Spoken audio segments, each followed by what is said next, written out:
आज की इस वीडियो में मैं आपको अलाइव मूवी की स्टोरी एक्सप्लेन करूंगी। तो मूवी की स्टार्टिंग में हमें एक लड़का दिखाया जाता है जो अपने पेरेंट्स और अपनी सिस्टर के साथ एक फ्लैट में रहता था और पूरा दिन वो अपने दोस्तों के साथ लाइव गेमिंग खेलता रहता था। और उस लड़के का नाम जुनवो होता है। वो सबसे ज्यादा पबजी गेम खेलता था और उस दिन भी वो उसी में बिजी होता है, लेकिन उसकी पूरी फैमिली घर पर नहीं होती। गेम खेलते वक्त वो टीवी पर न्यूज देखता है कि सोल सिटी में एक वायरस फैल चुका है और इस वायरस की वजह से लोग एक दूसरे को काट रहे हैं और ये वायरस इतना फैल चुका है कि गवर्नमेंट की भी कंट्रोल से बाहर हो चुका है और जो लोग सरवाइव कर चुके हैं उन्हें बचने का कोई रास्ता नजर नहीं आ रहा। वो डर कर अपने बर्डन की बालकनी से बाहर देखता है जहाँ पर इन्फेक्टेड लोग एक दूसरे को बुरी तरह काट रहे होते हैं। वो इस सिचुएशन से बहुत ज्यादा घबरा जाता है और ये जो वायरस है वो ज़ॉम्बी वायरस होता है और इस वायरस की वजह से सब लोग इन्फेक्टेड होकर ज़ॉम्बी बन रहे थे। और जैसे ही वो अपने फ्लैट में आता है उसका एक नेबर जबरदस्ती उसके फ्लैट में घुस जाता है जो जुनवो को उसका वॉशरूम इस्तेमाल करने के लिए बोलता है। तभी वो न्यूज देखता है कि जो लोग इन्फेक्टेड हैं थोड़ी देर के बाद उनका रंग व्हाइट हो जाता है और आंखें रेड हो जाती हैं। थोड़ी ही देर बाद उसका नेबर भी ज़ॉम्बी में कन्वर्ट होना शुरू हो जाता है, लेकिन फिर भी जुनवो उसको फ्लैट से बाहर निकालने में कामयाब हो जाता है और दरवाजा बंद कर लेता है। उसके बाद उसकी फैमिली का मैसेज आता है कि क्या तुम ठीक हो, और मैसेज आता है कि स्टे अलाइव, और वो एक नोट पर स्टे अलाइव लिखकर अपने पेरेंट्स की तस्वीर के साथ चिपका देता है और वो ये सब सिर्फ मोटिवेशन के लिए करता है। जुनवो को उस फ्लैट के अंदर कैद कर लेता है और दरवाजे के आगे एक फ्रिज लगा देता है ताकि ज़ॉम्बीज अंदर ना आ सके। फिर वो एक safe note stay alive social media पर अपलोड करता है ताकि कोई उसकी पोस्ट पढ़कर उसकी मदद के लिए तो आए, मगर उसकी कोई भी मदद के लिए नहीं आता क्योंकि जिस जगह पर वो रहता था वो पूरा का पूरा ज़ॉम्बीज से भरा हुआ था। और ये सब उसने एक ड्रोन के जरिए पता लगाया था जब उसके पास सिग्नल अवेलेबल था और अब उसके फोन की बैटरी डेड हो चुकी थी। ज़ॉम्बी वायरस चारों तरफ फैल चुका था और उन ज़ॉम्बीज की एक खास बात ये थी कि वो अपनी डेली रूटीन की सारी हैबिट्स याद रखते थे, यानी सुनना, देखना, मूवमेंट करना वगैरह। और अगर इंसान होते हुए वो ऑफिस जाते थे तो ज़ॉम्बी बनने के बाद भी वो ऑफिस जाते थे। जुनो को एक आइडिया आता है कि वो रेडियो के जरिए अपनी हेल्प के लिए किसी को मैसेज भेज सकता है, लेकिन उनके घर इस तरह की कोई डिवाइस नहीं थी। और इस तरह दिन गुजरते गए और वो हेल्प के लिए रोज एक वीडियो बनाता और घर में इस तरह से कैद रहने की वजह से उसको सारा खाना, इंटरनेट और नेटवर्क भी खत्म हो चुके थे। रात के वक्त वो एक पुलिस ऑफिसर को देखता है जो कि अपनी जान बचाने के लिए ज़ॉम्बी से लड़ रही थी, लेकिन वो अपनी जान नहीं बचा पाती। ये सब जुनवो की आंखों के सामने ही हो रहा था। वो पुलिस ऑफिसर की जान बचाने के लिए ज़ॉम्बीज का ध्यान अपनी तरफ लगाता है, लेकिन इसका कोई फायदा नहीं होता। इसी दौरान एक ज़ॉम्बी मेन डोर को ओपन करके उसकी तरफ आने की कोशिश करता है,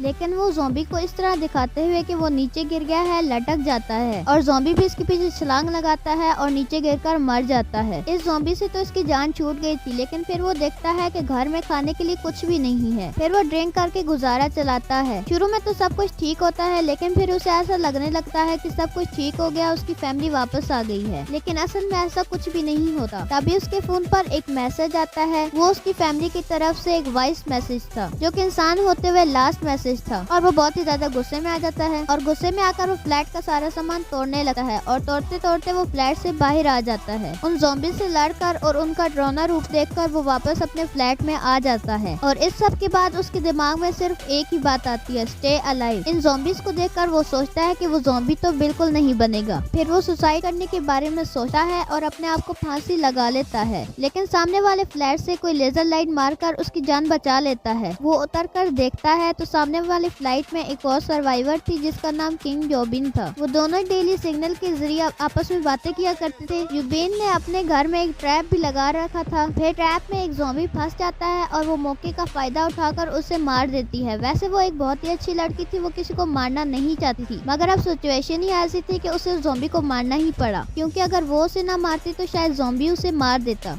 यूबिन देखती है कि जुनवो काफी दिनों से बहुत ज्यादा भूखा है, इसलिए वो उसे खाना देने के लिए एक रस्सी बॉल पे बांधकर उसके फ्लैट में फेंकती है, लेकिन जिस रस्सी को वो फेंक रही थी उसके फ्लैट में पहुंचने के बजाय नीचे गिर जाती है। फिर जुनवो अपना ड्रोन भेजता है जिसके जरिए वो एक दूसरे के फ्लैट पे रस्सी बांध देते हैं और फिर रस्सी के जरिए जुनवो तक खाना पहुंचाया जाता है। और फिर उस बॉल को एक ज़ॉम्बी देख लेता है जो कि अपनी रियल लाइफ में फायर फाइटर होता है। वो उस रस्सी के जरिए आराम से बिल्डिंग पर चढ़ सकता था, क्योंकि उन ज़ॉम्बीज की खूबी यह थी कि वो अपनी किसी भी हैबिट को नहीं भूलते। और वो रस्सी यूबिन के फ्लाइट में एक टेबल से बांधा गया था और जिसकी वजह से टेबल मूव करता है और जोर से आकर यूबिन को लगता है, जिसकी वजह से वो बेहोश हो जाती है और ज़ॉम्बीज उस रस्सी के जरिए उसके फ्लैट तक पहुंचने की कोशिश कर रहे होते हैं। फिर जुनवो एक ड्रोन के जरिए उसे वहीं रोके रखने की कोशिश करता है और उसके मुंह पर एक कट भी लगा देता है। लेकिन अब जुनवो के मेन डोर पर भी बहुत सारे ज़ॉम्बीज आ गए थे, जिसकी वजह से उसका ध्यान बट जाता है और ज़ॉम्बी ड्रोन को पकड़ लेता है। इसी दौरान यूबिन होश में आ जाती है और उस ज़ॉम्बी का हाथ काट देती है, जिसकी वजह से वो सीधा नीचे जाकर गिर जाता है और मर जाता है। जुनवो डिसाइड करता है कि वो खाना लेने के लिए आसपास के फ्लैट में जाएगा। वो एक ज़ॉम्बी से चाबी लेता है और किसी और के फ्लैट में चला जाता है। जिस ज़ॉम्बी से उसने चाबी यहाँ ली थी, उसको लगता था कि वही इस फ्लैट का ओनर है। उसको वहाँ पे खाना,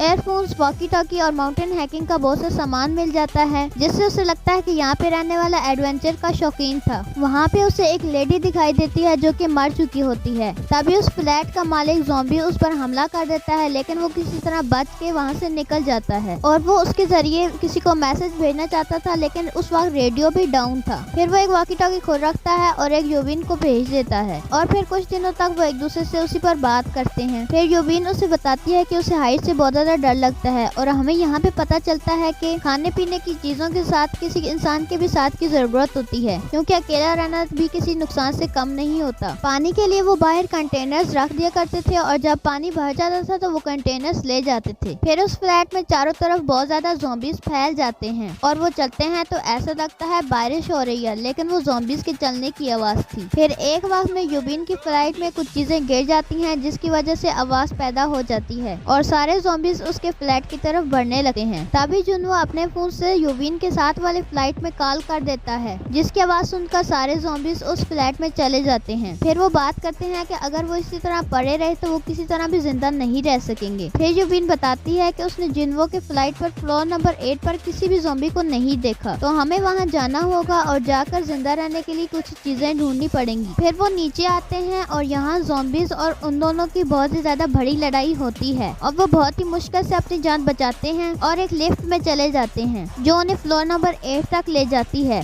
और फिर ज़ॉम्बीज जो उनका पीछा नहीं छोड़ रहे थे वो वहाँ तक भी आ जाते हैं। फिर एक अनजान शख्स आता है और उनकी जान बचा लेता है। फिर वो उन्हें खाने और पीने की ऑफर करता है। यूबिन को पहले ही उस पर डाउट था, इसलिए वो खाने से इनकार कर देती है, लेकिन बाद में उसे मजबूरन खाना खाना पड़ता है और वो सच में एक अच्छा इंसान नहीं होता। वो उनके साथ धोखा कर रहा होता है। उसने उनके खाने में बेहोशी की दवाई मिलाई थी और जैसे ही वो बेहोश हो जाते हैं वो उन्हें बांध देता है। असल में ये आदमी यूबिन को अपनी ज़ॉम्बी वाइफ के लिए एज अ फूड लेकर जा रहा था और फिर वो यूबिन को अपनी ज़ॉम्बी वाइफ के कमरे में फेंक देता है। तभी जुनवो को होश आता है और वो उस आदमी को गन पॉइंट कर देता है, लेकिन फिर भी वो उसकी बात नहीं सुनता। यहाँ पर यूबिन समझदारी से काम लेते हुए उस औरत के मुंह को एक कपड़े से कवर कर लेती है, उसी आदमी के ऊपर छोड़ देती है और वो औरत अपने ही हस्बैंड को काटने लगती है और ना चाहते हुए भी यूबिन उन दोनों को शूट कर देती है। फायरिंग की आवाज सुनकर सारे ज़ॉम्बी अलर्ट हो जाते हैं और उस फ्लैट की तरफ बढ़ने लगते हैं। तभी यूबिन जुनवो से कहती है कि वो उसे शूट कर दे कि तभी उन्हें हेलीकॉप्टर्स की आवाज आती है और वो दोबारा ज़ॉम्बी से लड़ाई करते हुए बिल्डिंग की छत पर आते हैं, लेकिन वहाँ पर कोई हेलीकॉप्टर नहीं होता और फिर उनके पास जो बुलेट्स रह जाती हैं उनसे वो ज़ॉम्बीज को शूट करते हैं और प्रे करते हैं कि वो जिंदा रहें और ज़ॉम्बी ना बने। कि तभी सचमुच वहाँ पे एक हेलीकॉप्टर आ जाता है और ज़ॉम्बीज को शूट करते हुए उन्हें सही सलामत हेलीकॉप्टर में बिठा लिया जाता है और हेलीकॉप्टर में बैठते ही उनके नेटवर्क भी आ जाते हैं और उनके दोस्तों के बहुत से मैसेज भी आए होते हैं, जिसे देखकर वो खुश हो जाते हैं और वो अपनी पिक्चर्स नेट पर अपलोड करके अपनी लोकेशन बताते हैं। फाइनली जुनवो का अब स्टे अलाइव अब अलाइव बन चुका था और इसी के साथ इस मूवी का एंड होता है। अगर आप इस तरह की और वीडियो देखना चाहते हैं तो स्क्रीन पर क्लिक करें। अगर आपको वीडियो पसंद आए तो वीडियो को लाइक करें और चैनल पर नए हैं तो चैनल को सब्सक्राइब करें और बेल आइकन को दबाना मत भूलिएगा। तो मिलते हैं एक और वीडियो के साथ, तब तक के लिए खुदा हाफिज।